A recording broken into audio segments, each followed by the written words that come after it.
Hello. As someone who's spent most of his working life watching and reporting sport, I derive great pleasure from looking back over the years and recalling some of these marvellous moments in sport, which I'd like to share with you now. And the way we can do that is by digging into the bulging archives of BBC television, which are full of such moments, and I suppose we could draw on them almost endlessly. Well, I thought we'd start with what's often been described as one of the finest rugby union matches ever played. It took place in January 1973 at what was then called Cardiff Arms Park, but which now, of course, is known as the National Stadium of Wales. Capacity crowd, 51,000 people there, to see the touring New Zealanders, the All Blacks, who had already beaten England, Scotland and Wales. And they were playing against that famous club, the Barbarians, the Barbars, extraordinary club, which was founded, strangely enough, over an oyster supper in Bradford in 1890. Now, the Barbarians, the Barbars, are an informal collection of internationals from any country, and also some leading club players who might not quite have made international status. Well, you can imagine the marvellous atmosphere in the great Welsh home of rugby as Phil Bennett, the Welsh fly half, prepares to kick off for the Barbarians, and the commentator is another superb Welsh fly half, but of a slightly earlier generation, Cliff Morgan.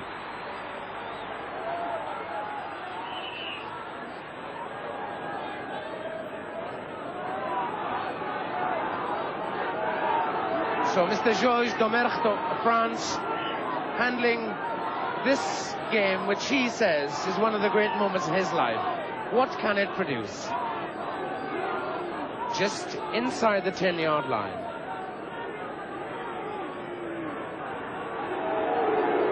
Burgess, Hurst. That's for Grant Batty. John Williams. Joe Carroll. David Duckham. John Dawes. Mike Gibson. That's a great ball.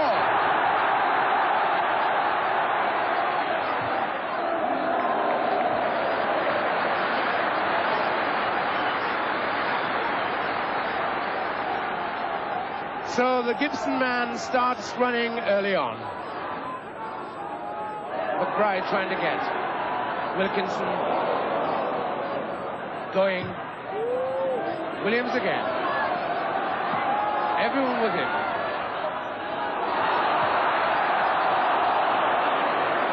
Sid going. Very little support. Good tackle by Slattery of Ireland. Almost on the halfway line. Kirkpatrick to Williams. This is great stuff. Phil Bennett covering. Chased by Alistair Scone. Brilliant. Oh, that's brilliant. John Williams. Brian Williams. Pulling. John Dawes. Great dummy. David. Tom David. The halfway line. Brilliant by Quinnell. This is Gareth Edwards. A dramatic start. What a start.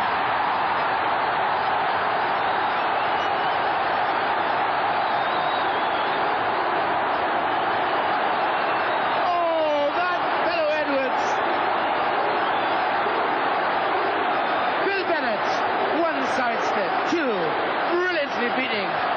Up in support, John Williams, John Pullin. On this, John Dawes' expertise. Superb dummy. Tom David, the flank forward in support. Quinnell's brilliant take. Edwards, what can touch a man like that?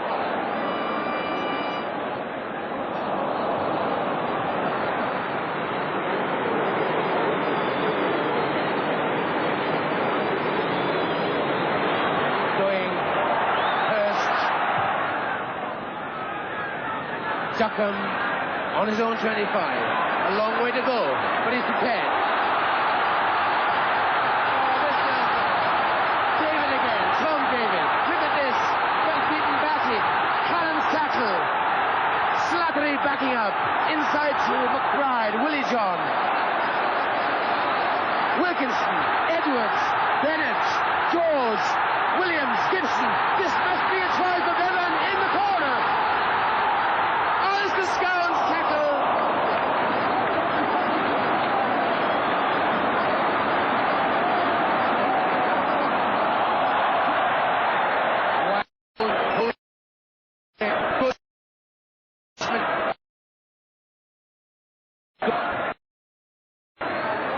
Back, Williams reading it brilliantly. To Duckham. Burgess is beaten. Duckham with the whole line. What a side! What a dummy! Fabulous tackle. Wilkinson covering by Karam. Quinnell. Edwards again. Into Quinn, into Slattery. Over the top. Oh, brilliant! But it was forward.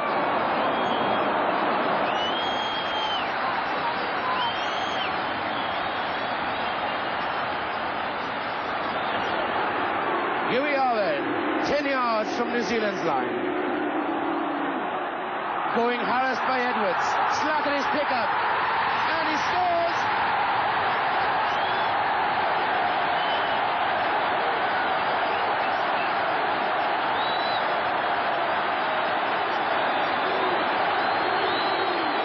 From that scrimmage, Edwards harassing going, so to Slattery.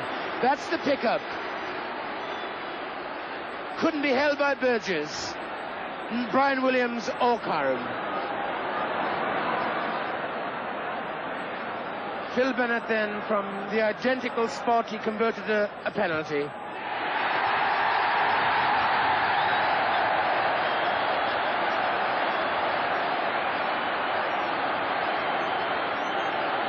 Number 7 then, the Irishman Fergus Slattery, scorer of the Barbarians' second try. Burgess. Oh, interception by Quinnell. Here's Dawes. This is John Bevan. Williams can't get him. So strong, this fellow. What a throw!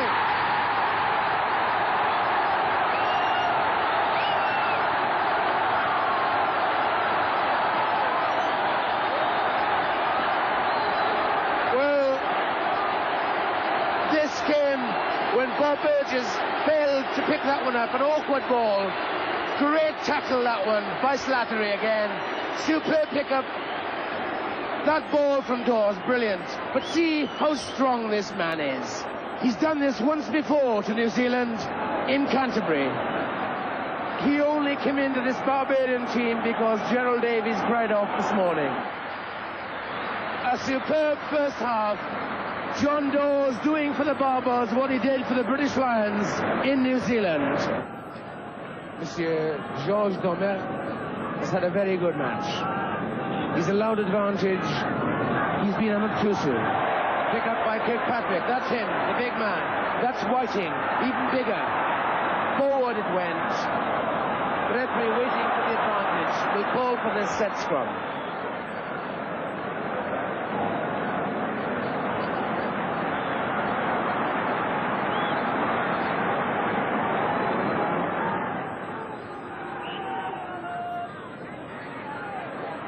Edwards then, and this time he gets the treatment from the referee, not in straight. On this, an easy 3 points for New Zealand.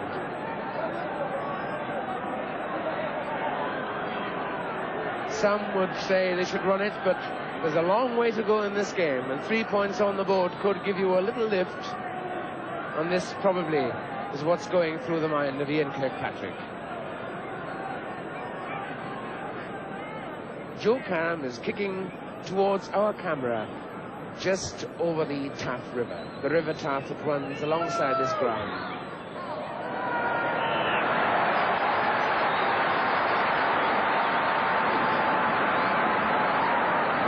$125 points on tour.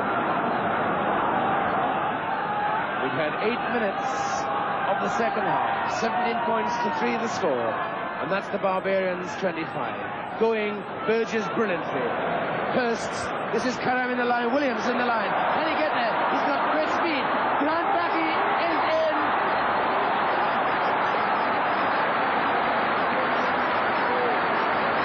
Grant Batty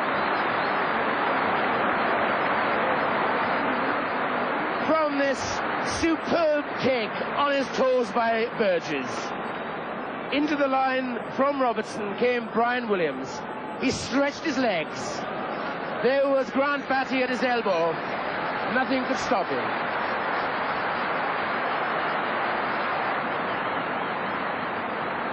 The little man's 16th try on tour. This is Gareth Edwards with his team leading 17 points to 7.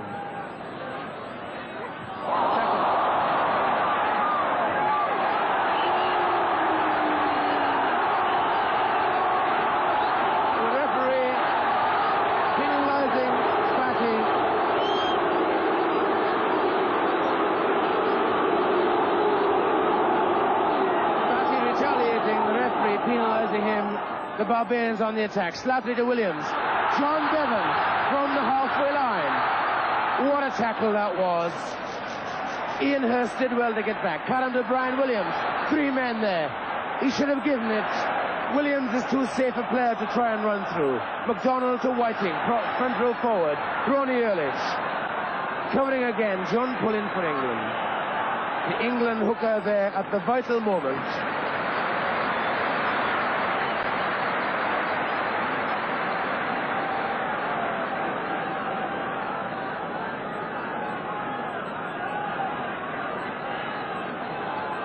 Colling, Burgess, into the line comes Brian Williams.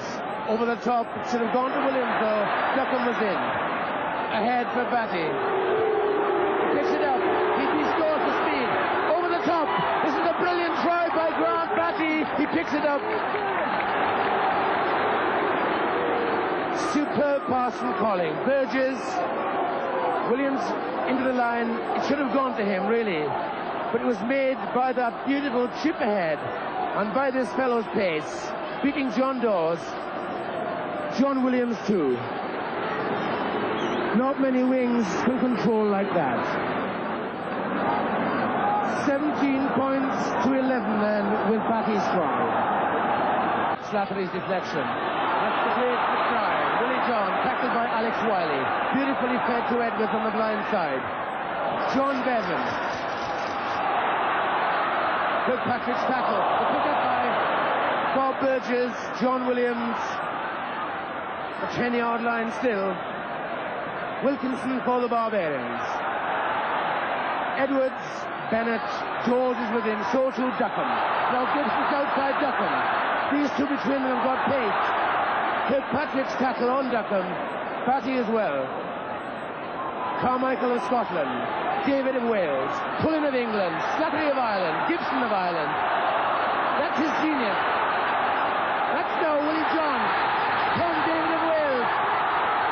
Joe Curran's tackle, and it went forward.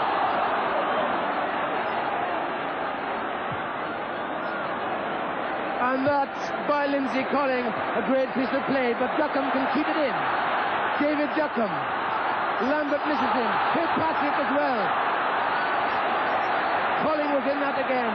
Derek Quinnell, Dawes, Williams, Gibson.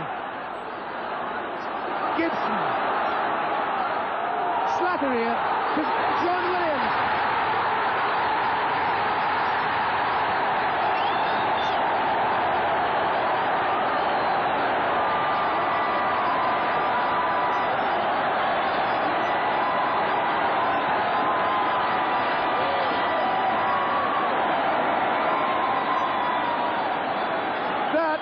David Duckham.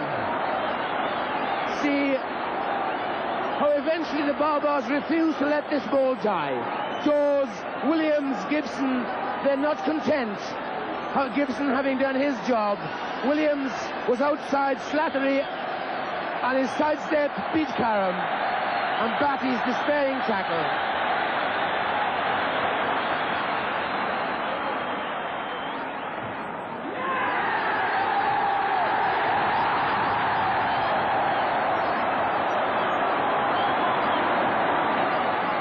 This has been a great occasion.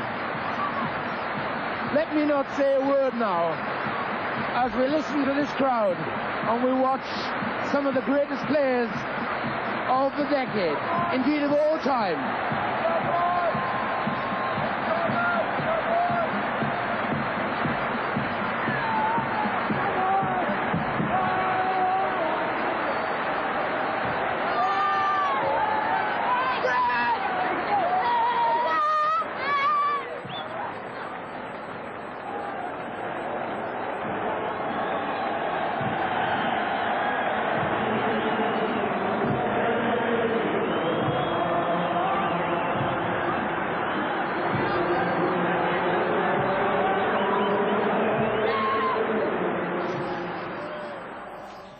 Vivian Jenkins, that great Welsh fullback of the years between the wars, started his report of that match in the Sunday Times with the words, magic, sheer, unbelievable, undiluted magic.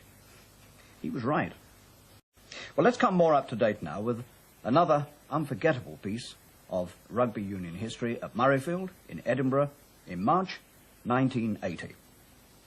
Now, England hadn't achieved the Rugby Grand Slam for 23 years, but now it was within their grasp. They'd already beaten Wales, Ireland and France, and now only Scotland stood between them and the Grand Slam in the final match of the season. Well, what better climax could you ask for to a season's rugby? England, with all that at stake, having to play the old enemy on the old enemy's ground. Well, Scotland are ready to kick off, and waiting to tell us all about it is Bill McLaren. And Andy Irvine starts the match for Scotland. Straight over the dead ball line. Just a little bit of cold breeze to keep the players moving today, but otherwise conditions pretty good. John Horton restarts. David Gray goes up. Steve Smith goes back. Smith half caught by Leslie. Now it's along the line there from Woodward. That's Dodge. That's Paul Dodge, who kicked a massive penalty goal when he played for England here a couple of years ago. Ken Laurie, the Scots hooker, throwing. David Gray, Laidlaw, Rutherford, Rennick, but it's there to Bruce Hay. Bruce Hay taking it back to his forward. Beautifully laid. This is Laidlaw. Caught there by Neary. The ball picked up there by Smith. Smith out to Woodward, and there's a break on here. Out to Slemon. Slemon trying to run past Keith Robertson. Kicks on. Back there goes Johnston. Johnston pushed out of the way, and it was obstruction. Clive Woodward, who really showed a bit of pace there, but definitely playing the man when he didn't have the ball. And the Scots breathing with the relief there as David Johnson was pushed away, because it gives them the chance to clear a desperate situation. John Rutherford.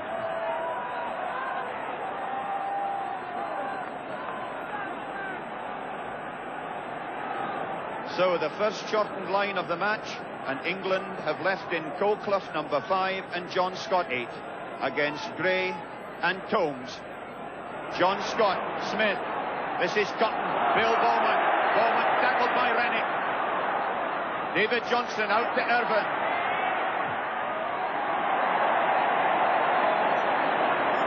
That is a boom boom. Up into Scottish territory, up into English territory. Wheeler throws, Tomes got hands to it, Beattie back, but a bit of obstruction. Jean-Pierre Bonnet, who's doing his second major international today. He did the Wales-England match last season.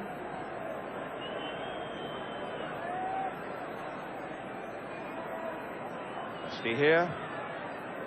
Good kick. Yes, he's really been pretty steady in those championship matches this season.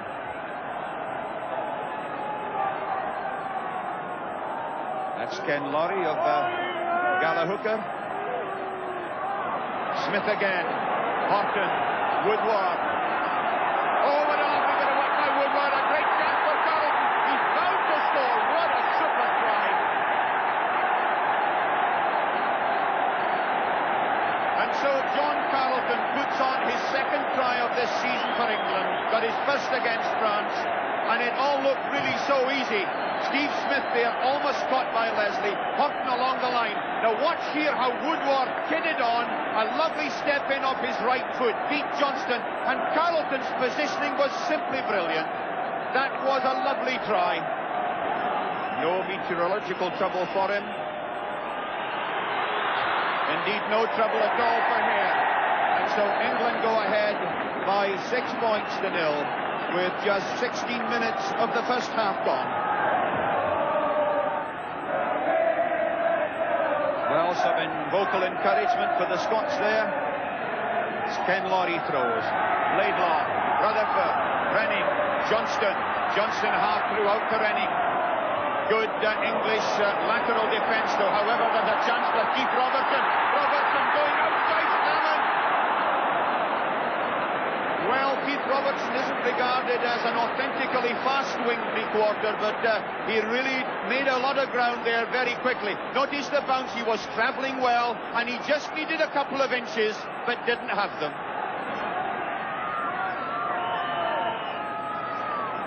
Taken at the back by Neary. Great man at collecting ricochets. Notice how Bowman tried to take away Leslie from the edge. That's John Horton. And Horton again keeping the pressure on the Scots. Back there goes Keith Robertson, almost to his own line.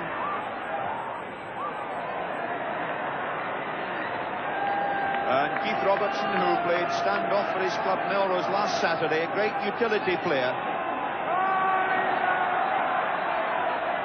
Using Neary at the tail.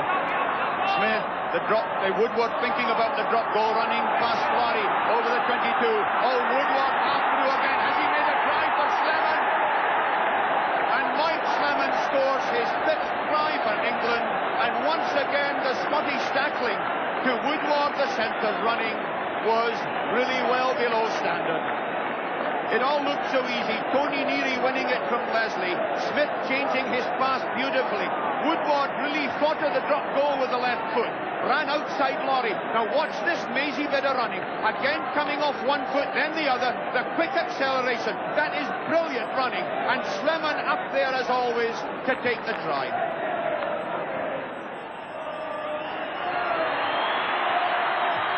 Well, he stroked it well. Oh, what a kick. So it's 12 points to nil. England ahead with about 11-12 minutes to go to half-time. And Scotland with a mountain to climb. Scotland have cut to 3. Scott beats Beattie. Now it's Neary. Neary looking for Ackley. Ackley in there smuggling. Look at that white blanket roundabout. Notice how they balance up the maul, the English forwards. But Scottish arms are round it, and so another Englishman. It's Bowman goes in to wrench it clear. Smith to Horton. Horton plodding again into no man's land. And really at the moment it's all England, with this little man Horton of Bath really putting the squeeze on the Scots with those lovely little kicks.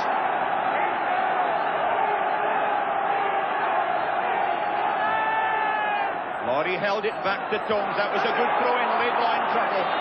Bouncing ball defeating the Jed scrum half. And this is a situation that they will call for the very best that the Scottish forwards have. England, you remember they scored a try against Ireland with a straight pick-up and drive by John Scott. They're as close as that. The Scots' backs have to stay behind the rear feet. England holding. They're going for the pushover. Scott still in charge. Now it's the pickup. Now it's out to Smith. And it's out to Carleton. And Carleton scores his 2nd try of the match. And England are almost out of sight at 16 points ahead. It was on all the way from the moment that Wheeler won the strike. Again the drive, the tightness. Scott's tremendous footwork. Smith was caught by Bruce Hay. But Hay, having had to come in to take Smith, left Carleton free. After that Carleton try, Irvine scored 2 penalties for Scotland and Hare 1 for England. We rejoin the action with the score Scotland 6, England 19. Utley, Smith to Horton. Woodward, dodge on the crash ball in the scissors. Setting it up again for the forwards. Now it's out Smith again. Woodward coming inside over the 22. Woodward caught there by Irvine. Now it's back again to Horton. Horton caught by Rutherford and then by Beattie. Gives it to Smith. Smith out there to Carleton. Carleton knocked down by Hay. Great Scottish defence on their own 22. But again it's Bowman driving. Now it's out to Smith. Inside to Scott. Ackley takes it from him. Ackley out to Smith. Smith going for the line and he scored.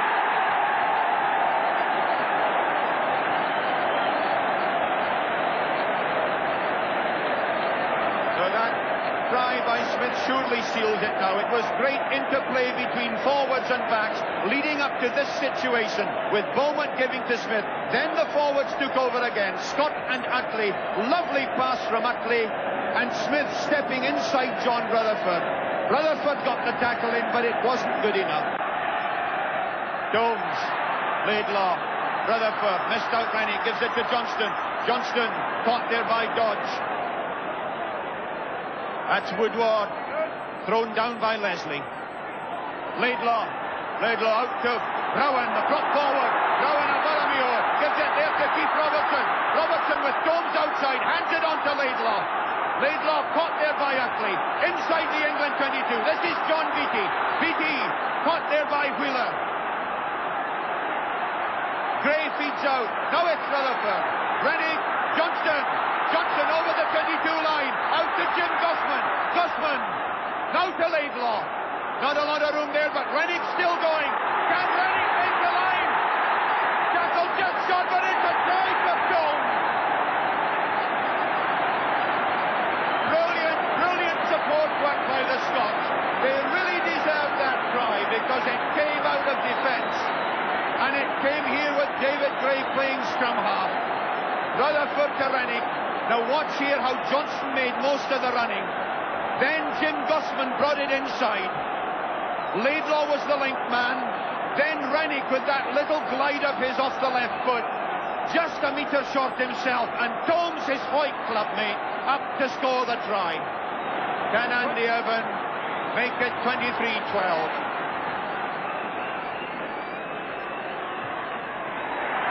Yes, he can.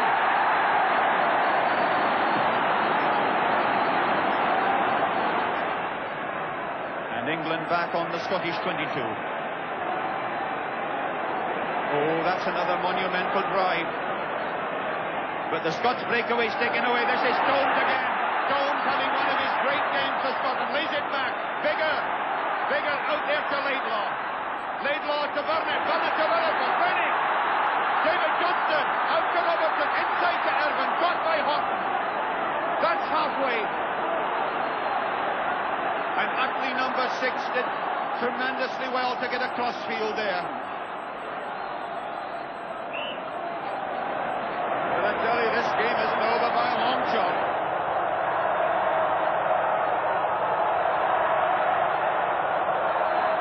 Well, the Murrayfield crowd are certainly entering into the whole spirit of the thing because they really are trying to lift the Scottish side. That was Domes driving on. The try scorer for Scotland, now bigger in support. Laidlaw nicely positioned. Woodward did well to get in the way. Burnett did extremely well as a link man. Rennick along the line to Johnson. Now, Robertson could well have held on just a little longer there. But we're back live and it's Laidlaw chased by Scott.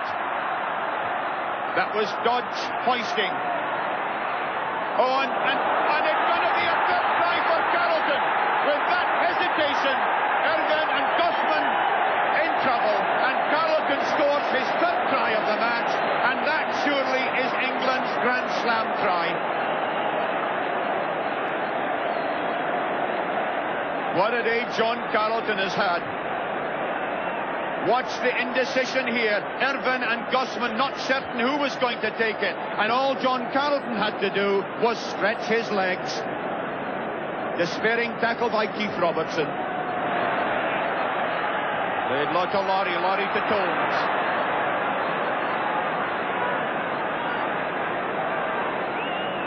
Laidlaw again. Rutherford inside to Irvine. Irvine half through over the 22. Nicely out there to Laurie. Leslie to Rennie. Rennie going for the line. Out to Johnston. Can Johnston make it? Robertson knocked it to touch. The touch judge's flag is up. Another brilliant Scottish move. Rennie making the running. Johnston almost squeezing home. And Robertson just not enough by hair to go into touch before he hit the flag. Wheeler floats it. Gray gets hands to it. Laidlaw palms it out. Rennick again half through. Looking for the umbrella from his forward. And he's got it. This is Laidlaw. Laidlaw half through. 2 to 3 metres shot. The Scots forwards have lifted themselves. They really are are piling in there. And once again, the English line held.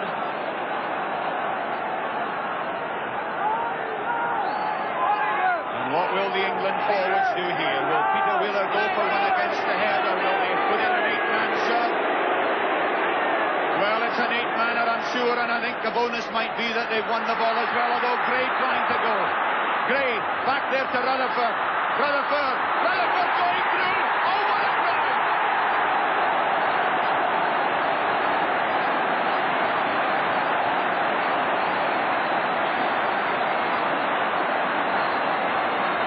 Well, you've really got to hand it to the Scots. They haven't lain down. That's a tremendous score by Rutherford, his third for his country. Edwin slots the goal, and Scotland are back in the game.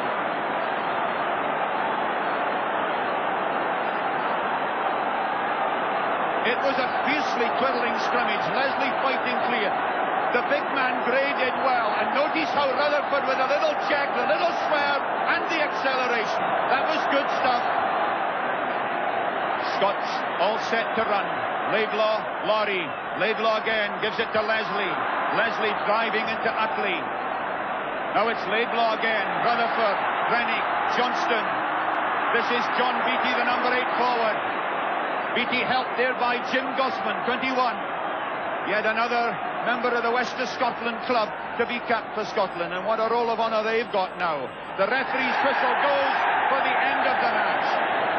Without a doubt, the most dramatic and exciting match of the International Championship. A match in which Bill Beaumont and his England side there had the game totally in their grasp, and then suddenly had the feeling that it might after all slip away. But England had enough character and discipline to stave off those Scottish attempts to snatch what would have been a totally unexpected victory. England therefore the winners by 30 points to 18. So, after 23 years, England had once more achieved the Grand Slam. You can understand how England's giant captain, Bill Beaumont, and his men must have felt as they left Murrayfield in the team coach. Beaumont is a giant, you know. He stands nearly 6'4", he weighs 17 stone, and he takes size 17 in shirt collars. Makes my 14.5 seem a bit puny. But now, let's move on to cricket and that most famous and oldest of all one-day competitions, the Gillette Cup. Now, Gillette were the first of cricket's major sponsors. Sadly, they've now withdrawn, but from 1963 to 1980, their name was part of the fabric of cricket in this country. And what memories the Gillette Cup inspires, and none better, I think, than the one we can enjoy again now. From 1971, a semi-final at Old Trafford between the holders, Lancashire, and Gloucestershire, who'd batted first and made 229 for 6.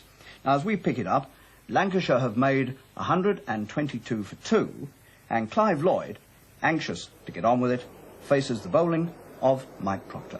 The commentator is Jim Laker. Moving in again.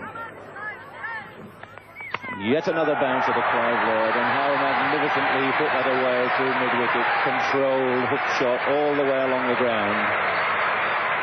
Proctor to him again. And just look at that. One couldn't wish to see a better or more perfectly placed straight drive.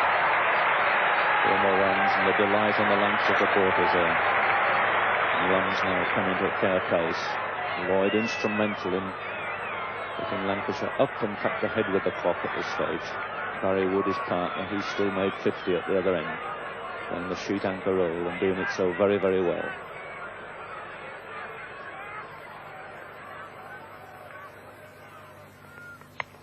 Another bouncer, and the crowd love it when Lloyd hits it like that. It's not going to be 4. Shepherd's cutting it off down at deep mid-wicket. But it brings Clive Lloyd 2 more runs.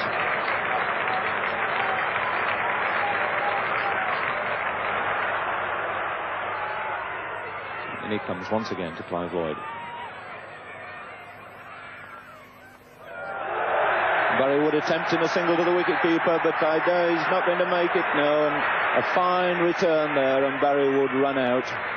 So a blow also to Lancashire, also to Barry Wood, being run out trying to take a single through to the keeper, which meant that the third Lancashire wicket had fallen for 136. So now we've got a situation with Mortimer bowling to, and a magnificent shot. 6 runs to John Sullivan, perfectly timed, almost takes one's breath away with the effortless ease in which he put that over the mid-wicket boundary. At this stage, Lancashire have moved on to 155 for 3, with Sullivan still there and beginning to look dangerous. Now we see at the other end John Davey, the medium-pace left-arm bowler, coming into John Sullivan. Sullivan giving himself room but hitting all round it. And another wicket falling. That of Sullivan. The score at this stage became 156 for 4. Mentioned surely of John Davey, who bowled 7 overs at that stage, and off those 7 overs he'd only conceded 11 runs and he'd taken that wicket. So 1 for 11. Clive Lloyd had moved beautifully and elegantly on now to 34. The total had moved to 160. And there he is, going for the big hit, being beaten a little bit by the flight of that ball. Mortimer holding it back, defeating Lloyd's intention to put it over long on, and we saw Clive Lloyd clean bowled by John Mortimer. He'd made 34. The Lancashire total was now 160 for 5. And it's Farouk Engineer we see now up there. He'd just made a couple of runs at this stage. Mortimer now nearing the end of his spell, coming into Engineer. See him slip. Back foot going back. Treads on his wicket. Umpire being asked, and Farouk Engineer is out. His heel slipped back and just removed that leg bail. So that was the 6th Lancashire wicket to fall. The total was 163, and it was Farouk Engineer who was out. Hit wicket to John Mortimer for just 2. Mortimer now to Bond. Magnificent stop. If he could only have got it back a little earlier, I think Jack Bond would have been run out. Superb stop there by Skipper Brown. So 42 left now, the difference between Lancashire and a place in the final. And Tony Brown really must have to think shortly about bringing Proctor into the attack. It looks as though Proctor is going to come and join the attack. He's still got 4 overs left to bowl. So Proctor to Simmons.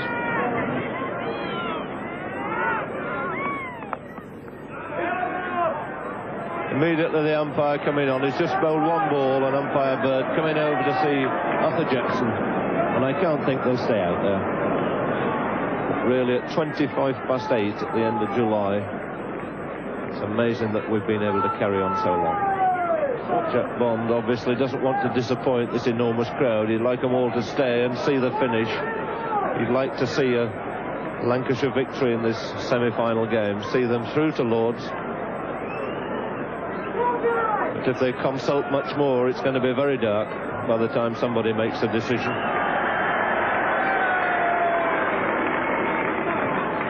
So they're taking back their rightful positions. The game is going to resume. Well, that took about 3 minutes, that consultation.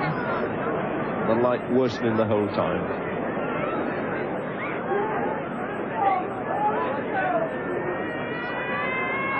Proctor tearing in. Thick edge down past clip. No chance of cutting it off. 4 lucky runs there to Simmons.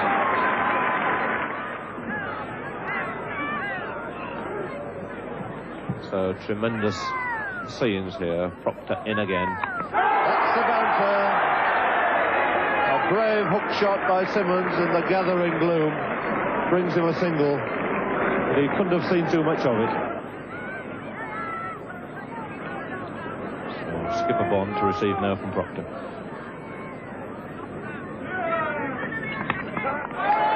Nicely played shot, bringing up the 200.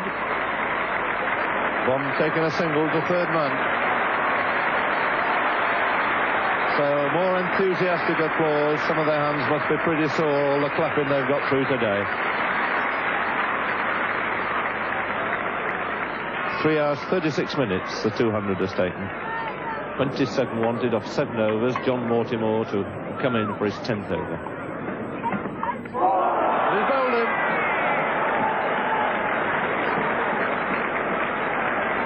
So they're continuing, but that was a brave, noble effort by Jack Simmons. 25, looking to get him a victory as quickly as possible tonight. Aiming for the big hit of John Mortimer. The great all-round performance by Jack Simmons.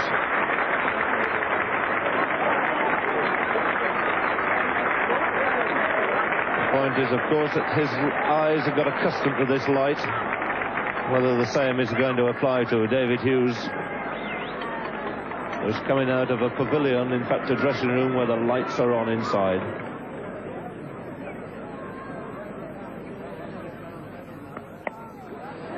So he squirted that away on the offside to get off the mark, optimistically looking for a second, but no chance. So it's Jack Bond on 15, the Lancashire total on 204, 26 wanted. We're in the 54th over.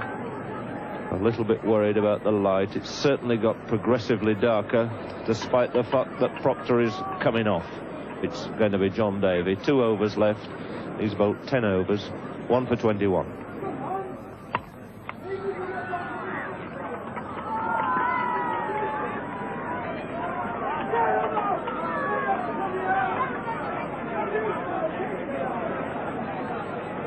No doubt these two batsmen wishing the light was something as it's appearing on your television screen. It is, of course.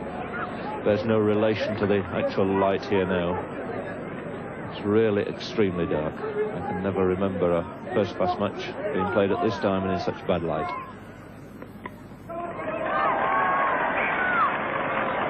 So Hughes scrambling another single nearer this total of 230.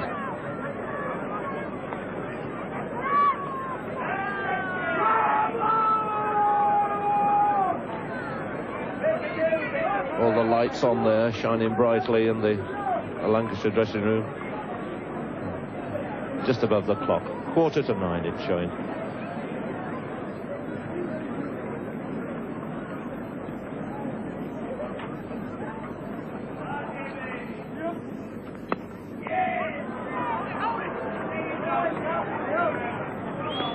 Railway station there, all illuminated now.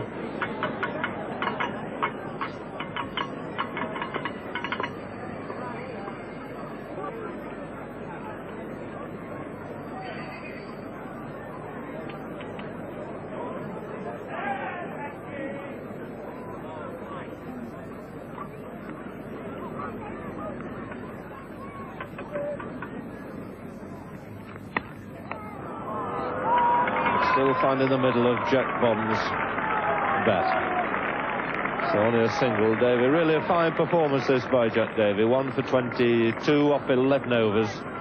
Further conference between these two. So it's now 25 wanted to win off 5 overs. The run rate moving up a little bit, 5 and over. And still nobody leaving. Come down the wicket, I've no idea. Yes, I have. Yeah, it's gone to extra cover for 4.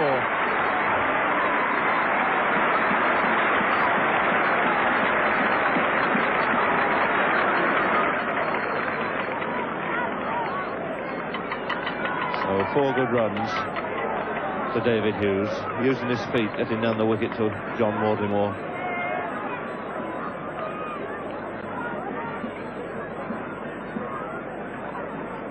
So 21 runs to win, 3 wickets left,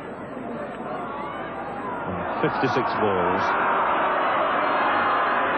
So some field placings, bringing an extra man over on the offside for David Hughes.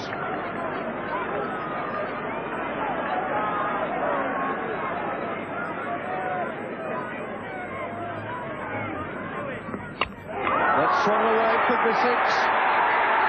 A tremendous blow by David Hughes, right over long on for 6 runs, 4 and 6 coming off successive balls. Leaps and dances of delight by all the small boys in Manchester. They're on the field, they should get off fairly quickly because the light must get worse the longer they hold at play. So that brings the difference down to 15. David Hughes desperately signalling these boys to get out of the way. He wants to get on with it.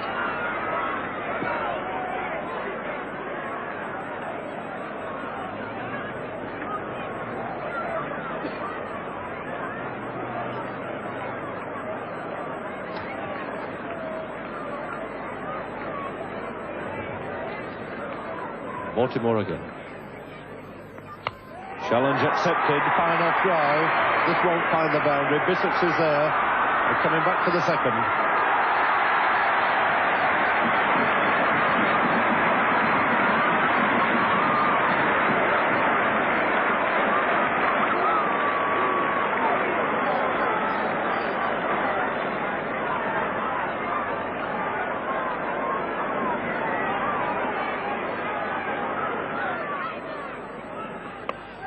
He's come again. Is he going to be safe this time? Yes, he's found the gap. Bring him 2 more runs.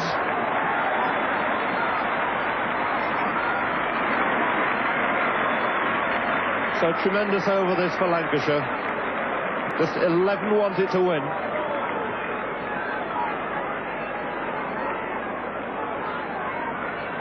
Tremendous scenes here at Old Trafford. Lancashire still out there. 11 wanted to win. There's certainly 4 more of them there. A magnificent cover drive by Hughes. 10 minutes to 9 in gathering gloom. And Lancashire pressing on. Now just 7 runs away for a momentous victory. And a lot of the credit in this over to David Hughes. He's already struck off this over. 4-6-2-2-4. And that Gloucester total of 229, now almost within reach. 7 runs, wanted for victory. Still 4 more overs. John Mortimer in. He's going down again, and that 6, a magnificent shot. A superb effort this by David Hughes. That's bringing the scores level. The crowd scenes, 22,000 people here have stayed to the bitter end, stayed through the dark, had tremendous value. All over the field, the scores are level, 24 came off that over. And David Hughes, the hero of the hour at Old Trafford.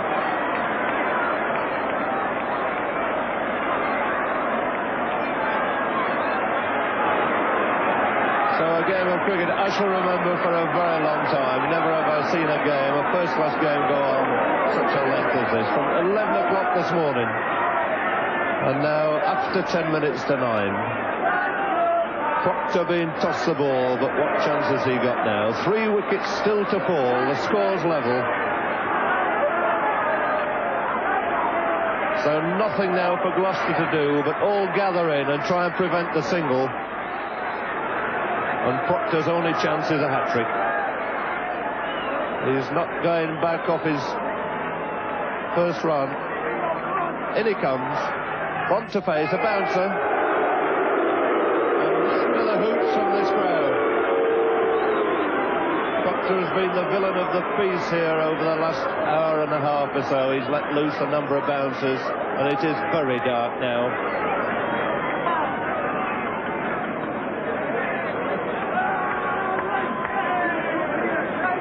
Lancashire all on their toes. 1 run wanted for victory to take them once again into the final at Lord's in September. Jack Bond, the skipper, now encircled by the whole Gloucester side.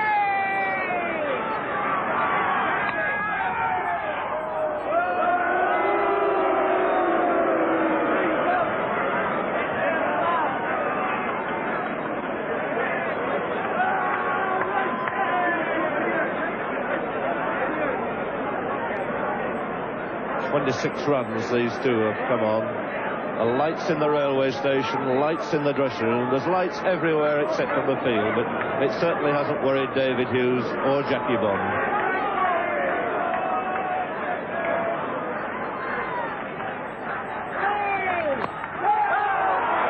Still not the single. All the crowd poised on the end of the ropes, waiting to converge on this field. All on their marks, on the toes, waiting to come. The stands still heavily populated. Gates were closed early this morning. The crowd have remained all the way through the day's play. Now we're getting the football crowd, the chanting, the singing.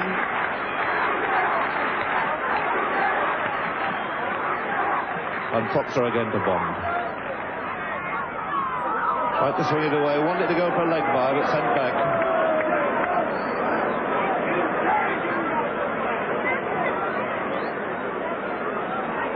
Two balls left in this Proctor over. His latter spell, he's been taking something like 6 minutes to get through an over. But we're getting the Lancashire now from all the supporters round the crowd. They've really gone for this Gillette Cup cricket in a big way.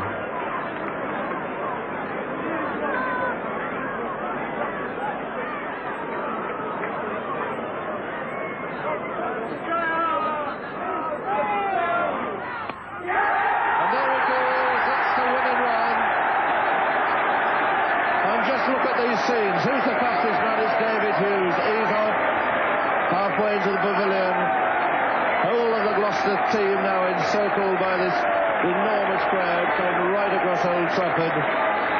They're heralding a victory by Lancashire. The man who made it possible, taking a single to win, was their skipper, Jackie Bond. That extraordinary game made Gillette Cup history. It had lasted from 11 o'clock in the morning until just before 9 o'clock at night, in front of 23,000 people. So now Lancashire, who'd won the year before, remember, in 1970, were in the final again at Lord's, this time against Kent. A perfect September day, Lancashire batted first and scored 224 for 7. But when Kent went in, they looked at one time like being routed, until Asif Iqbal stood his ground with a magnificent innings. Here he is on 89, looking like a match winner, with Simmons bowling to him.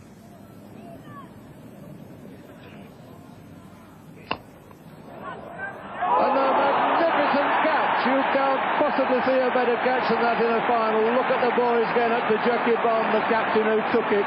It's the end of Asif. Could that be the vital wicket fallen in the whole of the day's play? It falls at 197. Jack Bond leaping to his right, grabbing it one hand, rolling over. And Asif is out for a superb innings. Well, Jim Laker quite rightly asked the question, would it be the vital wicket? It most certainly was. Some 15 minutes later, Kent were all out for 200, leaving Lancashire the winners for the second year running by 24 runs. And in 1972, Lancashire made it 3 in a row, again under the leadership of Jackie Bond.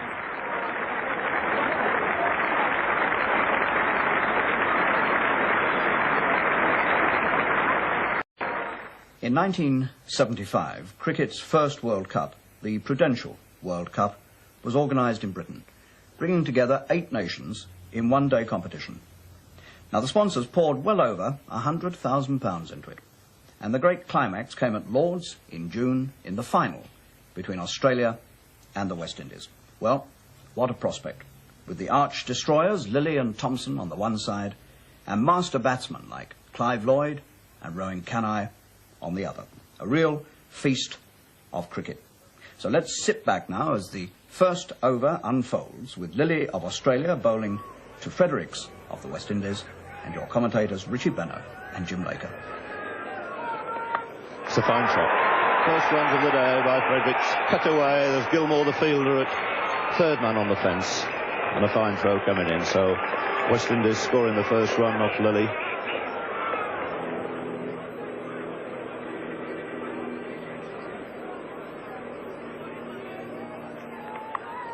And that's the way to play the hook shot. The short one, beautifully in position. Kept the ball down, takes a single to deep long leg. Sort of shot that really appeals to the West Indian supporters here.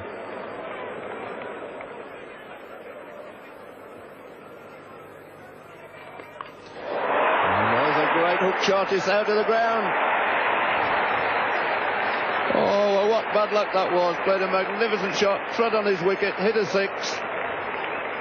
And a very disappointed Fredericks there. So one can only say it was a little bit of stroke of a luck there for Dennis Lilly. It was a short ball, beautifully played, hooked out of the ground at deep long leg for 6, and then knocking back his wicket.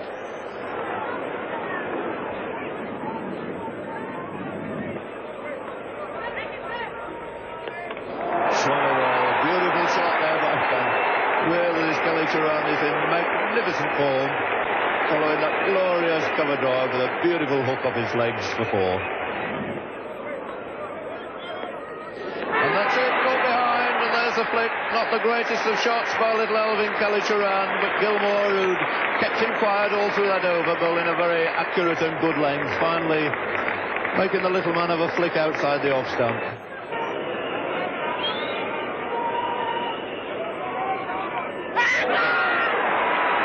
A good catch by Rodney Marsh. Thompson's first wicket. Very, very low and away to Marsh's right hand. It just carried, and a very good effort from the West Australian wicketkeeper. So a spell for Jeff Thompson, being replaced by his pace bowler colleague Dennis Lilly.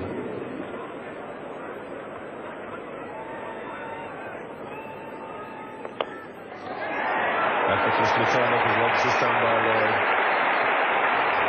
Just going to beat Walker onto the ropes. Slightly downhill here at Lord's, and with this quick outfield, the ball gathering pace the whole way down to that Chatham boundary.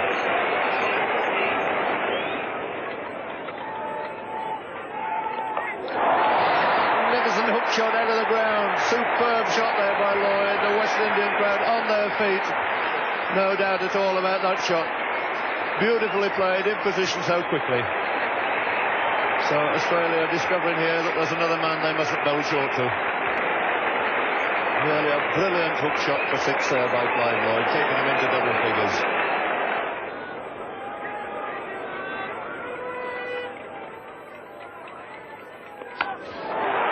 And he's dropped him. A let off there for Clive Lloyd, a disappointed Edwards. Didn't middle it, probably. The error there in the fieldsman's mind was the ball didn't quite come through at the pace he was expecting it. It's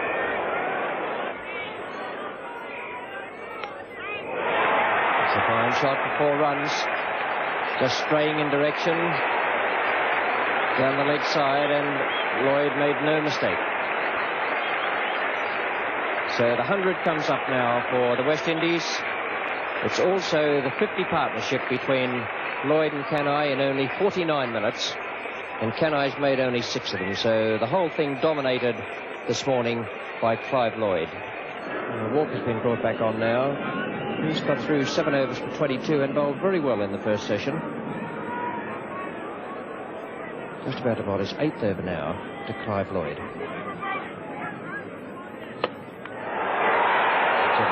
Straight down the ground, landing just inside the boundary. 51 for Clive Lloyd. Quite a remarkable innings today, and appreciated by every one of the supporters in the crowd, and even by those who may not be favouring the West Indies here today.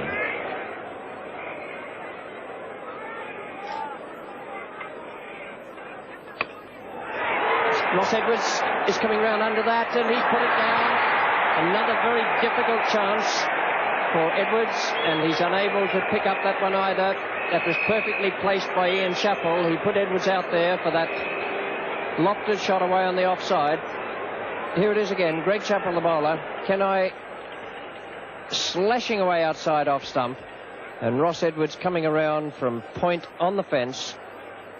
Might just have misjudged it a fraction, I think, but got both hands to it.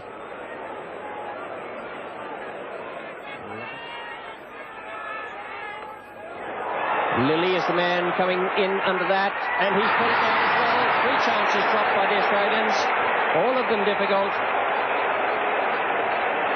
but all catchable.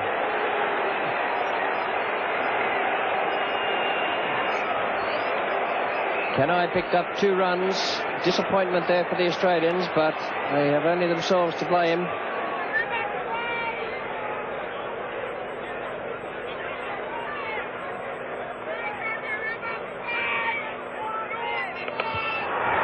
Hoisted away into the grandstand balcony. A tremendous blow by Clive Lloyd. Wasn't all that short, in fact, something like a good length ball, but picked it up, timed it sweetly, and he moves on to 73. And really hammered that square before, and there's no way you who can bowl to a man like Clive Lloyd when he's in this sort of form. It's Gilmore to Lloyd. And repeated again, flicked away to mid-wicket. 4 more, he's found the gap so beautifully. And the crowd rising again to this West Indian captain, who's moved his score now onto 99. He got it in no uncertain terms. Beautiful flashing cover drive, typical of the man. The bat raised, the crowd on their feet. And what a delightful exhibition this has been by Clive Lloyd. You couldn't really wish to see a better 100 than that in any form of cricket.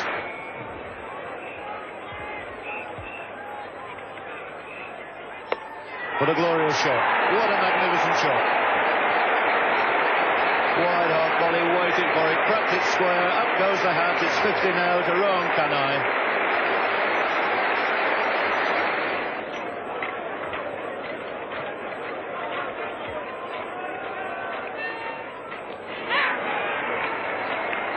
Arms up in the air. Dickie Bird is coming over to see if the ball is carried. Marsh asking Dickie Bird, not quite sure whether that's carried through to the keeper. He's going to ask Tom Spencer if he feels it's carried. A long deliberation, one either says yes or no fairly quickly there. But he's given him out, yes, it seemed a long time. So the end of Clive Lloyd, catch taken by Marsh behind, a wicket for Gilmore, and the end of a really brilliant innings.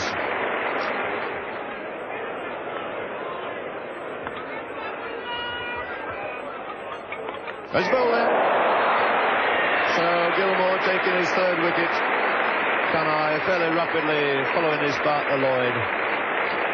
But the end of a most valuable innings there by the veteran West Indian player Rohan Kanhai.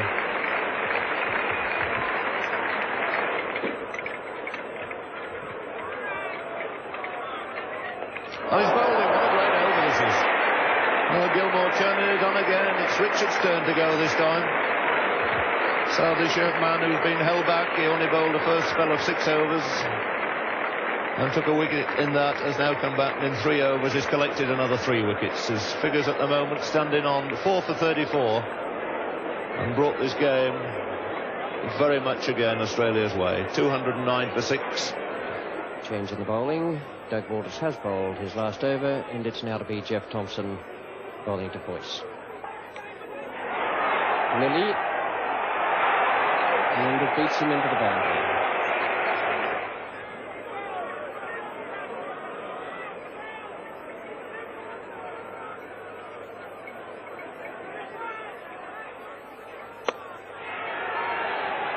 Wide of Jones, a good shot too. Picked that up beautifully off his toes. And what Boyce is facing is Jeff Thompson.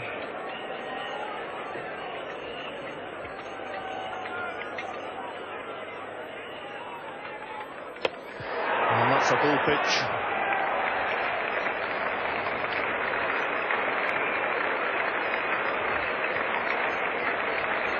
So Keith Boyce fall into that full pitch. Quite happy about it. 34 very valuable runs in brisk time from the Barbadian. Only 43 minutes, the 7th wicket to go down. Score on 261.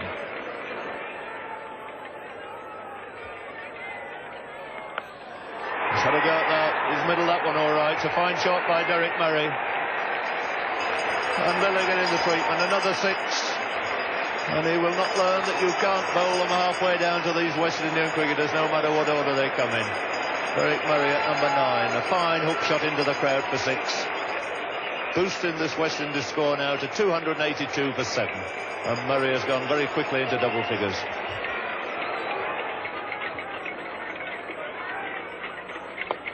That's an easy caught and bowled. Gilmore snapping it up, and that gives him 5 wickets, so 5 wickets for Gary Gilmore, following his 6 wickets against Leeds up at Headingley. What a great start he's had to this first tour of this country.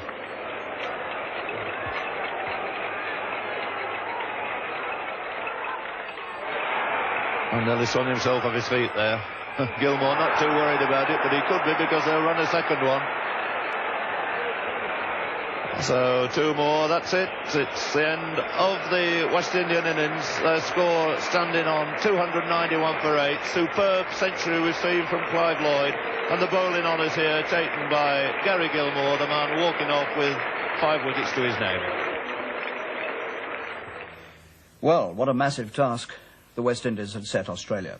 292 to win. No team had ever scored that many batting second in England in one-day cricket. But Rick McCosker and Alan Turner got the Aussies off to a sound start. So here now, with the score 25 for no wicket, is Boyce bowling to McCosker. And that's the first wicket down. Caught that second slip by Kallicharran, the breakthrough that West Indies needed so badly. Boyce just getting that leg cutter to run away from the right hand of McCosker. The run rate required by the Australians is just under 5 and over, 4.86. Great shot. Lovely shot from Ian Chappell. He's been aiming to club the ball away through extra cover 3 or 4 times, but he hasn't had his timing right until that one. Boyce is still in charge of the bowling at the pavilion end. Starting now his 7th over. He's the solitary wicket taker so far. And a brilliant diving effort there by Boyce. Been so many difficult chances gone to ground here today.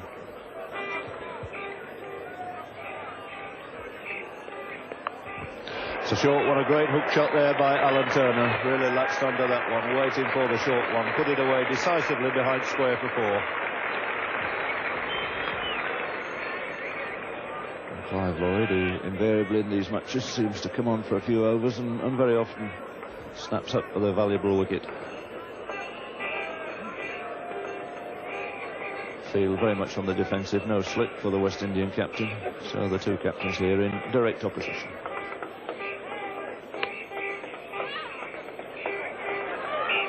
And very close, yes, he's run him out. So Clive Lloyd come on, throw there from Viv Richards, a delighted Viv Richards, and Alan Turner, slow to set off, was ambling through thinking he was safely home. But the speed, mobility of Richards tricked him in the end, and that's a blow to Australia when they were going so very well indeed. And the West Indian crowd, who've been extremely quiet for the last 45 minutes, back on their feet again now, as the West Indies take the 2nd wicket. That of Alan Turner, run out for 40 with the score on 81.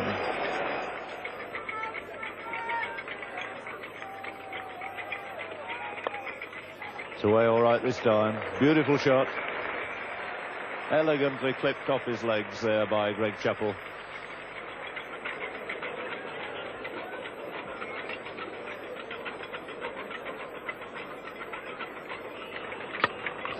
Short and hit away most powerfully this time by Chappell. Greg Chappell making a 2nd boundary there. What do you do to Ian Chappell?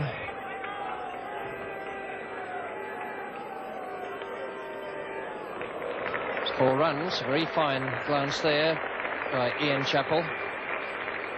So 5 runs from this over. Andy Roberts.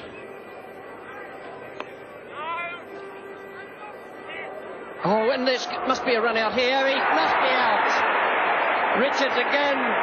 Tragedy for Australia. Absolute tragedy with a misfield there. The old rule of never run on a misfield still holds good.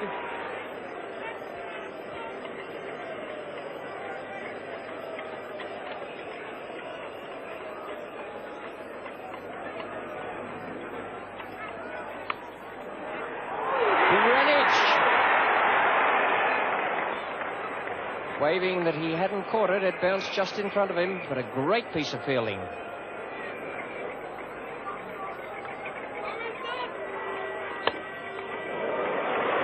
a good shot from Ian Chappell. Ben Van Holder the fieldsman, will pick it up inside the boundary. It's 3 to Chappell, and it brings up his half century. So good fighting innings from the Australian captain. He's unfortunately been concerned in the 2 run-outs that have occurred in the Australian innings, but he's batted very soundly. He gave 1 chance. His 50 came up in 100 minutes, and it has included 4 boundaries.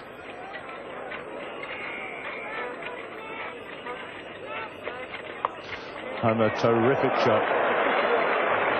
That really was a wonderful blow. Onto that so quickly. Enormous power, he put that away.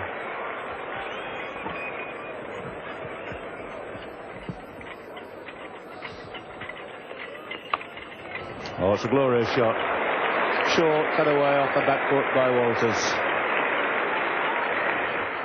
And Walters certainly looking something of a menace now to these West Indian fielders. Beautifully timed shot.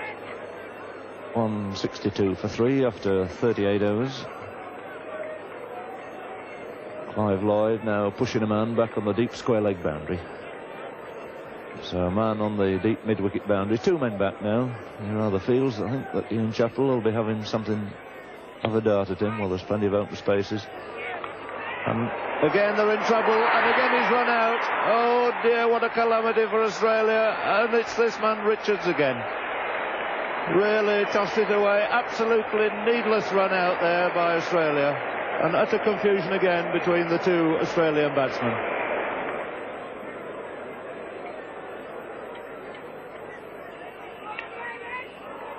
Turning that one off his legs.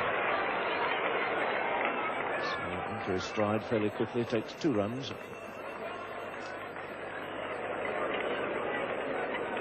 Clive Lloyd to start his 11th over. And he's bowled it. So that's the wicket West Indies wanted.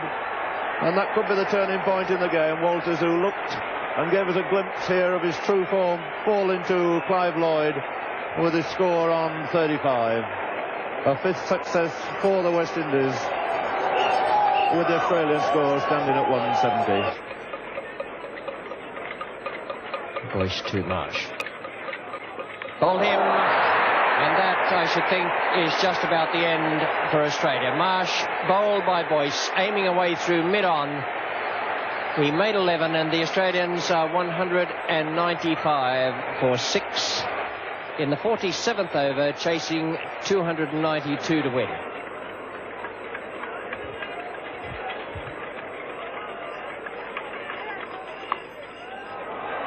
That's a good shot from Edwards, who's not a hooker, but he swung that around. He went with the ball, swung it around behind square leg for 4 to take him on now to 24.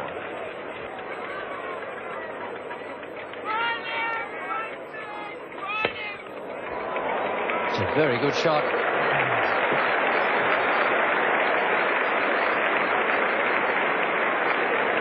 Beautiful lofted straight drive from Gilmore. He's the youngest member of this Australian party in England at the moment.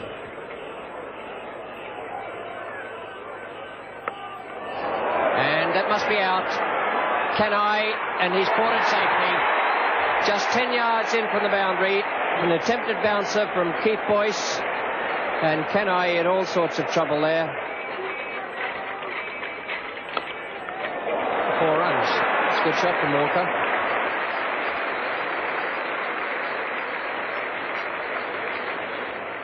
6 overs have cost 30 runs. Boyce now is bowling his 12th over to Edwards. And it's in the air, and Fredericks must catch that. A simple chance. And Australia have lost their 8th wicket for 231. The West Indian crowd is going wild over on the left of the ground. Max Walker now is on 7, facing Keith Boyce. Holder. And that's out. The 4th run out of the innings. A very fast throw from Holder. I wouldn't mark it down as one of the best pieces of running between the wickets I've ever seen from any cricketer. And Max Walker is out, having turned the ball to Holder. Started off down the pitch was sent back by Thompson, who never had any intention of going, and there certainly wasn't a single there. So now we have 4 run-outs in this Australian innings, which stands now at 233 for the loss of 9 wickets. Fine shot from Thompson. Picked that nicely off his toes and into the square leg boundary for 4.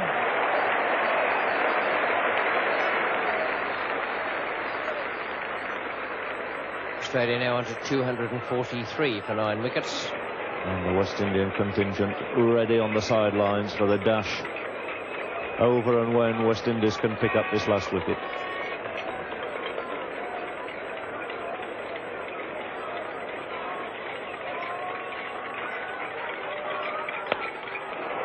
That's high in the air. He's middled it pretty well over the top of Clive Lloyd. So counts as 4 more.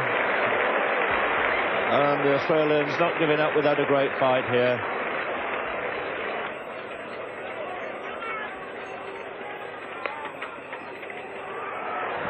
He's missed this time, otherwise we should have had the 5th run out. They're coming back for the overthrow.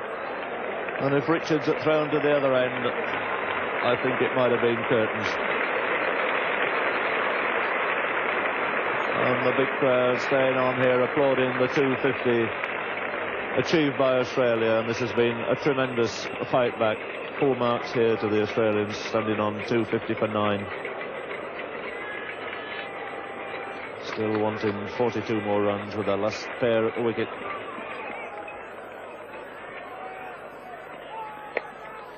And that's it. That's it. It's going to go back. The overthrow off a no ball again. Overcome the crowd. They think it's over. They didn't see the no ball signalled, and these 2 batsmen are still running, and it's absolute chaos out there. Nobody knows what's happened. They can keep on running. Lily says keep going. We can run 10 here, because nobody can find the ball. The crowd are on the field.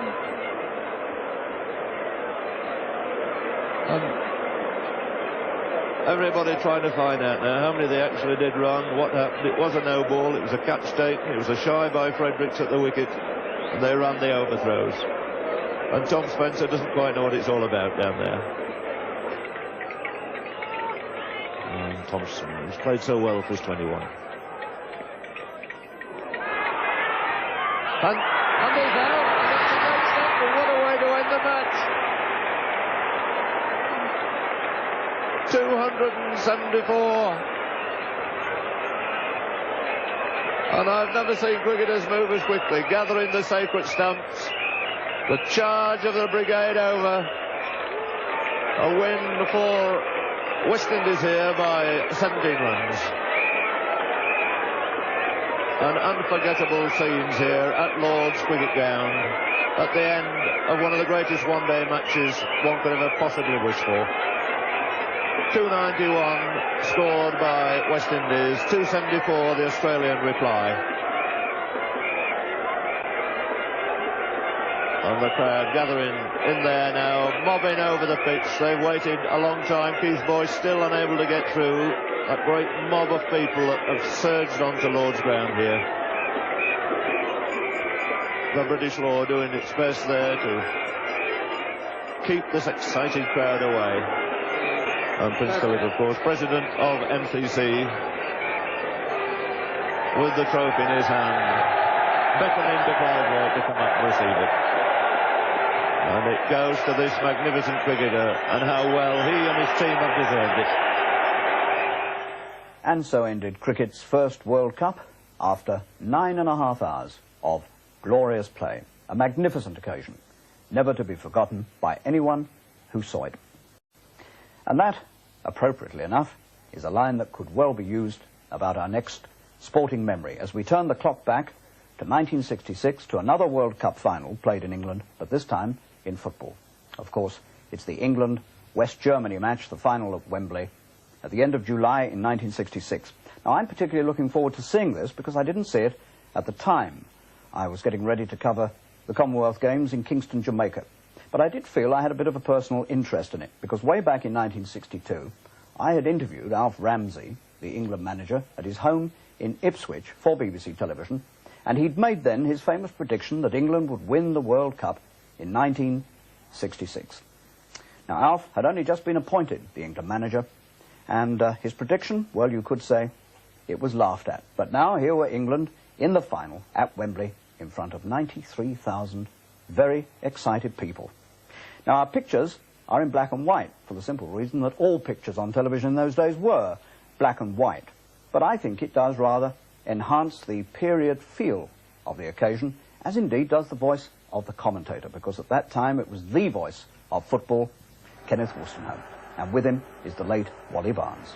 With Bobby Moore of England, Cohen, Ball, Banks, Wilson, Hurst, Charlton, Bobby Charlton, Peters, Stiles, and Jackie Charlton bringing up the rear. And West Germany, captained by Uwe Seeler, who 12 years ago made his debut on this very ground for West Germany when he was just 18. And at that time, West Germany were the world champions, having won the World Cup in 1954. They were fourth in 1958. England never before have got past the quarter-final stage.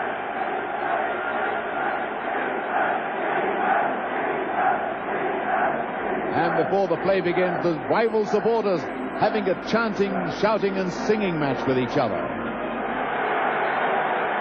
Thousands of German supporters salute their team.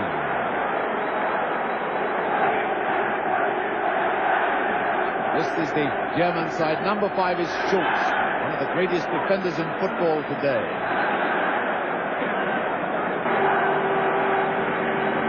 Haller, number 8, plays in Italy. England will have to watch. England team, unfamiliar dark shirts, never been beaten in a football match by West Germany. There's Jackie Charlton, number 5. Bobby Charlton, his brother. Gordon Banks, surely the greatest goalkeeper in the world. England goalkeeper. The rain has stopped. The excitement is intense. The ground in many places is soft, but the 1966 World Cup final is underway. The ground is at its softest. The goal mouth to our left. There's sink. Good 2 or 3 inches there.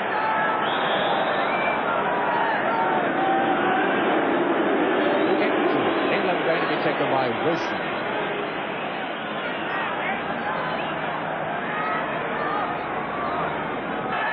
Charlton.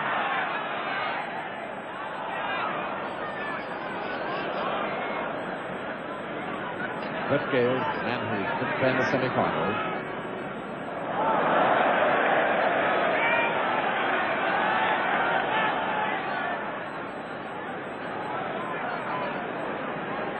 Up comes Stiles. Good bit of thinking by Stiles. Hunt. German defense, very quick to come back and cover. Haller too. Zehner, who's got Helt on his left. He's Helt. 1 and 2, 4, 5 men covering Banks. Back to Emmerich. And that was the wrong foot for Mr. Emmerich. Top goal scorer in Germany last season. Emmerich comes from Borussia Dortmund. Charlton. Hunt. And Hurst moving up. And so too Stiles again. And in goes Hunt. Charlton, Bobby Charlton. Hurst. Cohen. And the goalkeeper's flat out injured. And Ball gave away a free kick, pushing. Sulkowski, all right. Obviously bang in the face.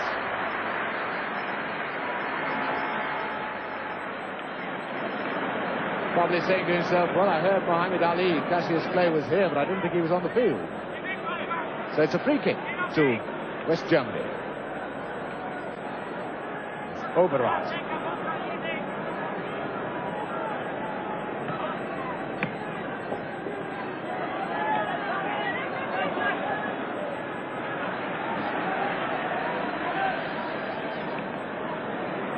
Jack Charlton. And up comes Peters. Here's Peters. Great save by Tolkowski. The Germans, 10 minutes gone, no score. The Germans have been called the greatest actors since Martin Harvey, but obviously Mr. Dietz isn't going to have any nonsense from him.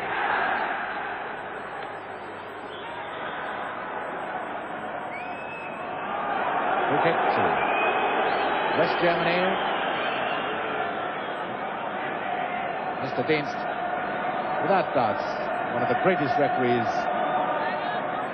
on the people list. Beckenbauer is going to take this one.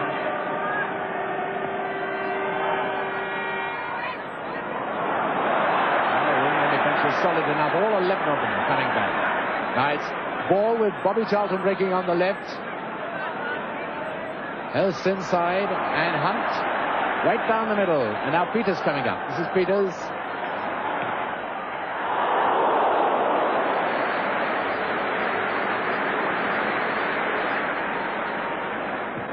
The way things are going at the moment, but both teams still doing a lot of sparring. And Wilson penalized for taking Zayler's ankles.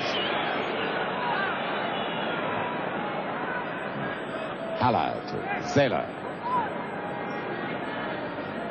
Schnellinger now to Helt, number 10.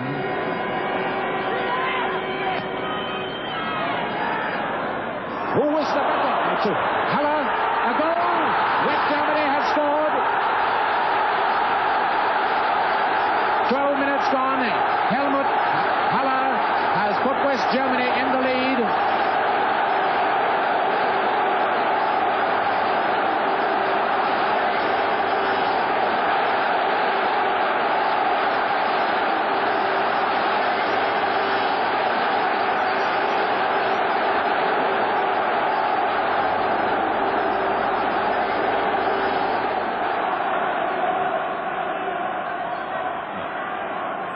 Bobby Charlton.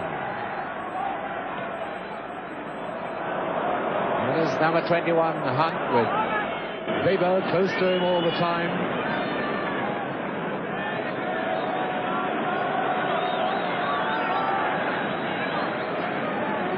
There's Tolkowski, this German goalkeeper. Oh, the German supporters making all the noise at the moment. Bobby Charlton.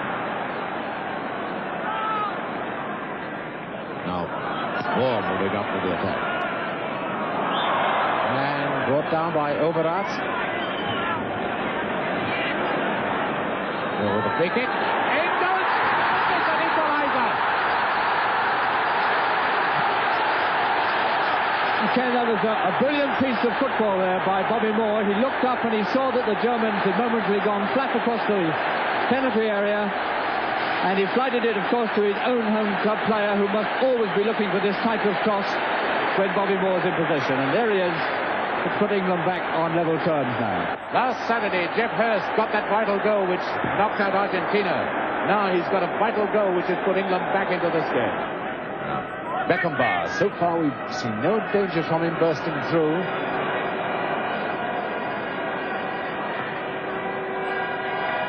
Emmerich. The sailor again. Now ball.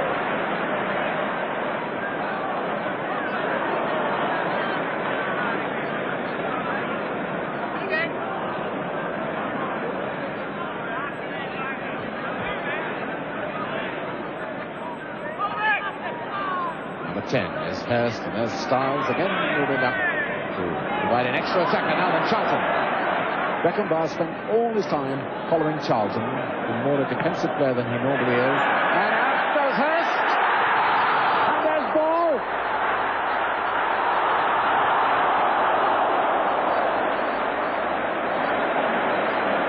Now this is Beckenbauer. Beckenbauer to Helt. There's Emmerich who just moved into the middle.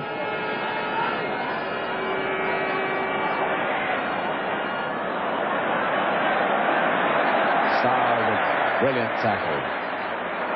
Good ball.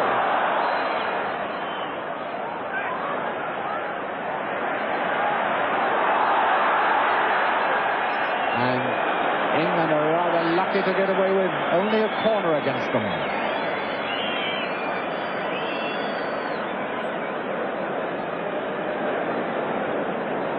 The England defense really ruffled and ragged then. Corner going to be taken by Helt.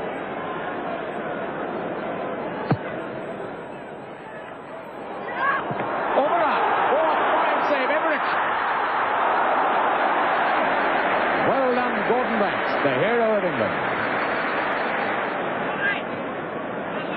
That's a good ball from Moore to Ball. Referee looking at his watch. Jack Charlton. The coolness of Hutke is going to get up to Zayla. Emmerich.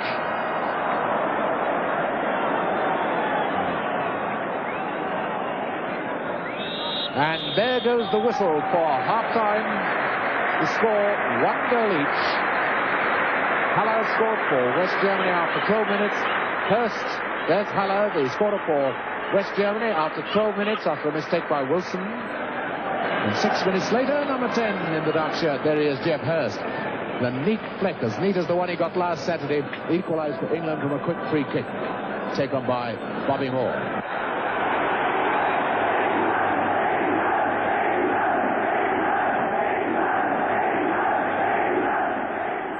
Torrential rain as England start the second half. And may I just remind you that if the scores are level after 90 minutes, there is half an hour's extra time. They're still level. A replay here Tuesday night.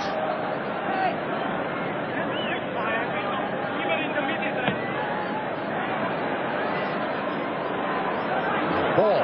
There's Barry Charlton. Can he get that right foot shot in? Play on.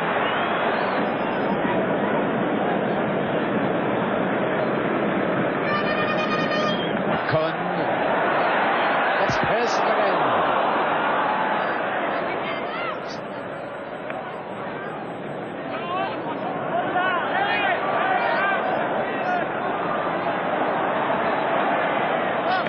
Moore. Hurst to Peters.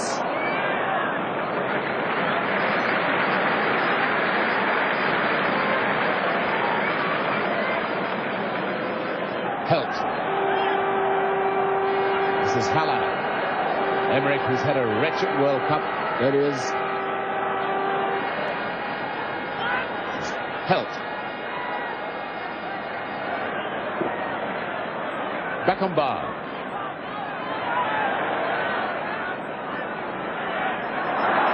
Emmerich has got to get it to his left foot. He's very much a left-footed player.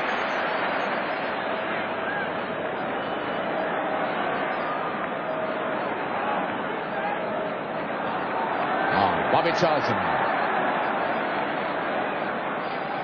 Great yawning gap down the middle. Hunt. Here comes Ball.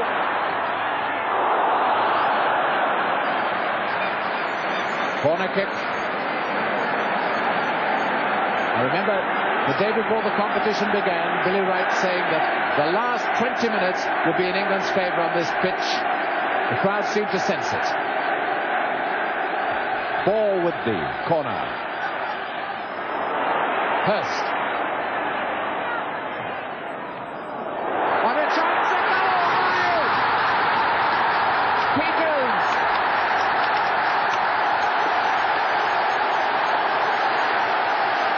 And that undoubtedly was a well-taken goal by Peters. He could have blasted that over the top, but he stabbed at it, kept his knee over the ball. And England 2-1 in the lead now, deservedly so, because they've been piling on the pressure. And what I am convinced is that Bobby Moore will drive them on now for the last 12 minutes of this game. He's really going to drive them now. There's Martin Peters, the man who's scored the goal which could well win the World Cup for England. That looked like a push by Moore, yes, on Schnellinger. Schnellinger has gone up as a blatant attacker now.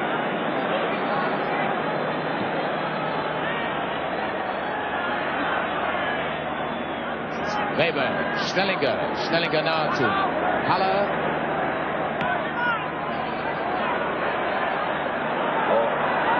Overup waiting for it as Ball went for it. you see how near England are to victory. 2 minutes, that's all there is left. Bobby Charlton, Peters coming up on his right. This is Hunt. Charlton. Snellinger now, going to come back as England go for the third.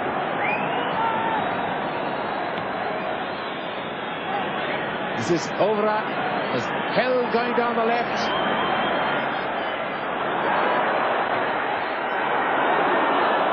Ooh, there was some terrible oohs and gasps. That was Overat.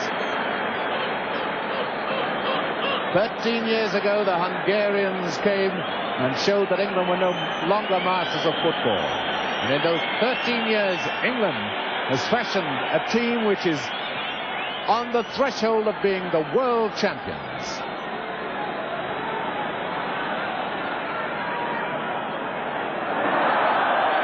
And it's a free kick to West Germany.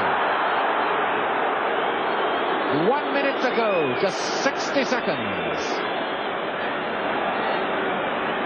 Every Englishman coming back, every German going forward. Now, will the Germans snatch a dramatic equaliser and bring us to extra time? It's Emmerich coming in. And it's... Oh, yes, they must do. They have done. Weber had scored in the last seconds.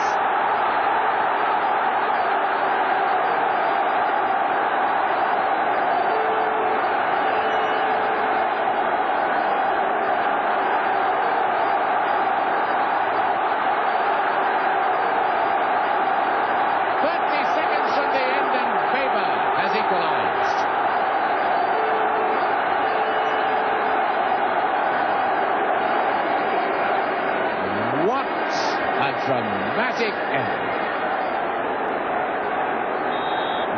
We are now in injury time.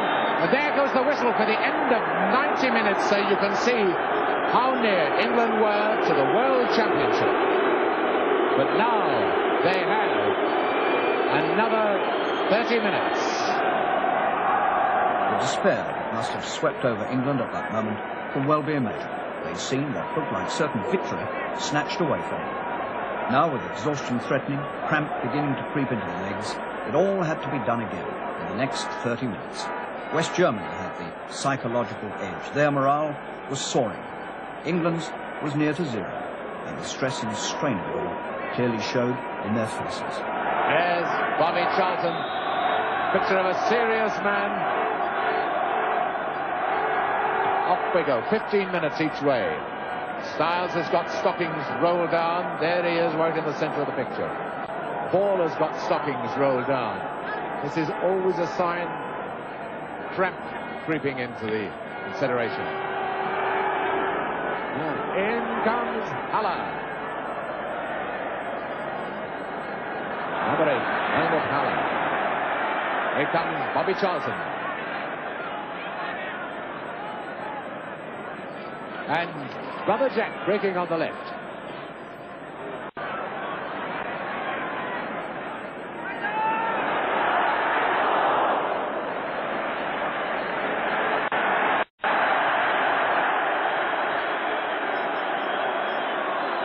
There's been a bundle of mischief in every high ball that's come across.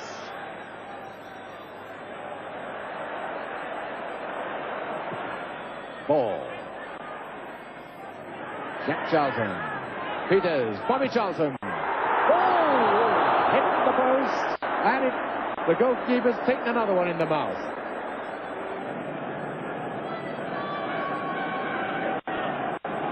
Now you see how long of extra time we've had. 2 goals each. There's 20 minutes of the game left.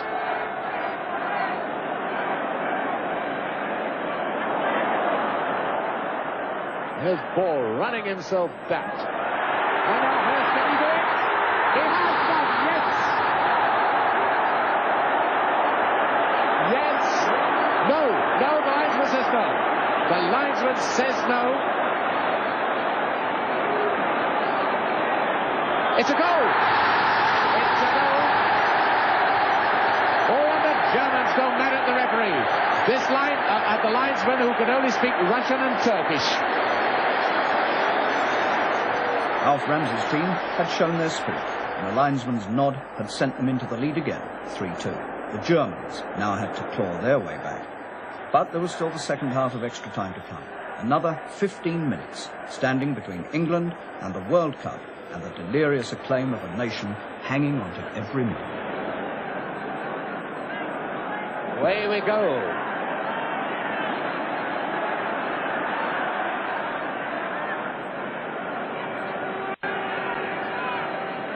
Here comes Held.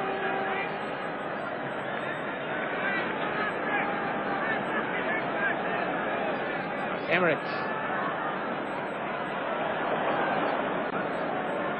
Schnelliger now over us.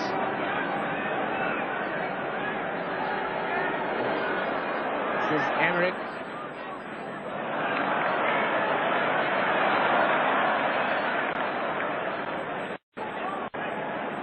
Hurst the ball.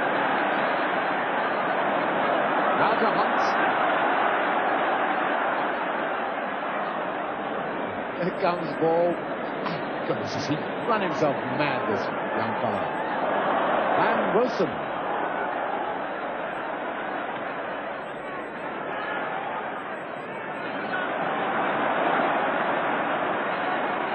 Now Beckenbauer.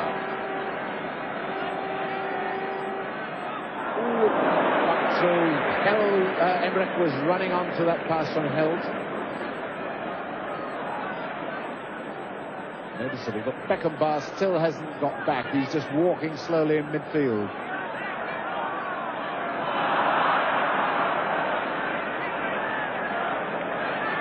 Overwatch there with the ball, playing almost like the Alan Ball of Germany. Running everywhere, tireless. Once again with Hurst.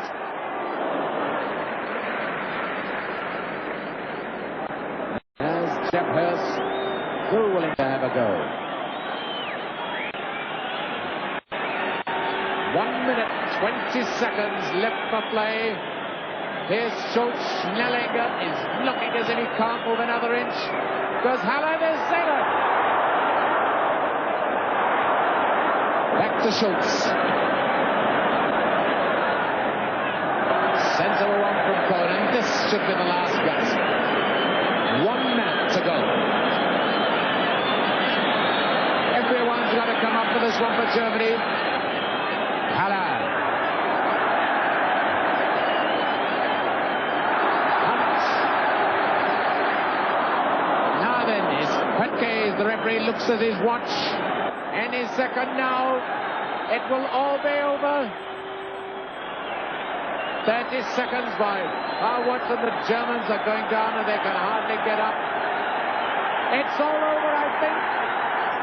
No, it's... And here comes Hurst. He's got... Some people are on the pitch. They think it's all over. It is now. It's 4. And Charlton. And the players bring themselves down.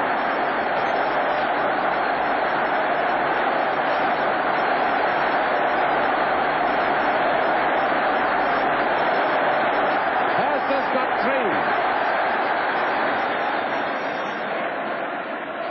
One man has not come on the pitch. Alf Ramsey, the man who schemed all this, is still as calm and as cool as ever. He is still standing in the position he's held all the match. The reserves are on. There's George Easton, there's Jimmy Armfield, there's John Kennelly. This great moment in English sporting history as Bobby Moore goes up to get the World Cup. Alf Ramsey walking forward to shake his hand. There is Alf Ramsey, the first sign of emotion from this man who has organized this victory. Bobby Moore comes up to receive the Jules Rimet trophy for England. Her Majesty the Queen. It's only 12 inches high, solid gold, and it means England are the world champions.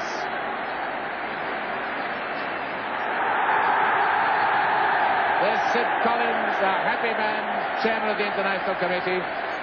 And here's the 3-goal star, Geoff Hurst.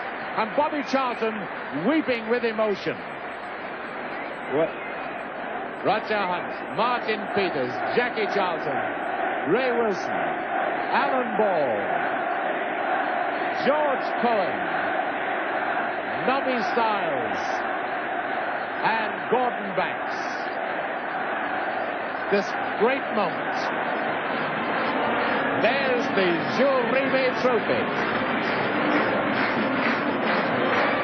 What a day this is. A day none of us privileged to be here will ever forget.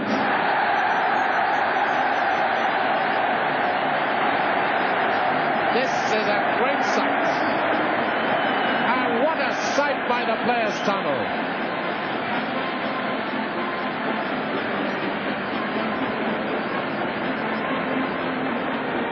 And throughout it all, Alf Ramsey walks quietly off the pitch.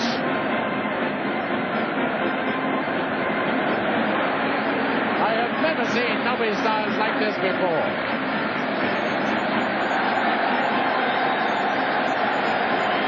And the crowd, they're going to tear Wembley apart. I've never seen this at a cup final or any match at Wembley. What a great moment for English football. Well, that it certainly was. But by 1974, I'm afraid it was all just a memory, because they fired Sir Alf as England's manager. Well, I hope you've enjoyed these nostalgic moments. There are many, many more that we could share, and perhaps one day we shall. I hope so. Goodbye.